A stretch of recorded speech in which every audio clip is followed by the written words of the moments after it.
Kemudian hak imunitas dokter di sini sangat terganggu. Pasal 4 menyebutkan orang berhak menuntut dokter apabila pelayanannya tidak standar. Coba bayangkan. Sementara tidak ada penjelasan secara operasional apa yang dimaksud dengan pelayanan tidak standar. Apakah ini standar pemerintah daerah? Apakah standar BPJS? Apakah standar internasional atau standar apa? Itu tidak ada. Kekhawatiran bahwa mudah sekali dokter dan rumah sakit itu dipidana hanya karena tadi seperti kita dengar merasa bahwa pelayanan kesehatannya tidak standar.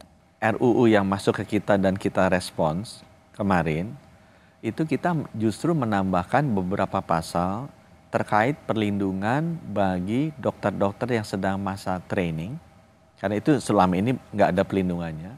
Kemudian yang kedua, perlindungan bagi dokter-dokter atau murid-murid dokter-dokter yang masih belajar dari bullying. Karena ini semua under the carpet, banyak sekali malah ada yang meninggal karena dibully. Kemudian yang ketiga, bahwa kalau ada pengadilan atau mau dituntut secara pidana, harus melalui jalur yang sifatnya pengadilan restoratif dulu. Jadi harus pengadilan diselesaikan di luar meja pengadilan dulu. Yang juga menjadi concern adalah penambahan pemidanaan. Sebelumnya 3 tahun dan sekarang dipidana paling lama 4 tahun. Pak Menteri bilang ini sebenarnya untuk melindungi, kok hukumannya ditambah? Semua yang sudah ada legalnya jangan diduplikasikan. Ya. Jadi semua yang ada di KUHP, kita ikut yang ada di KUHP. Jadi kalau misalnya dulu 3 tahun dan sekarang setiap tenaga medis atau nakes yang melakukan kelalaian yang diakibatkan pasien luka berat dipidana paling lama 4 tahun, itu bertambah sebelumnya kan 3 tahun Pak Menteri. Tapi sekarang 4 tahun karena menyesuaikan atau menyamakan dengan KUHP baru.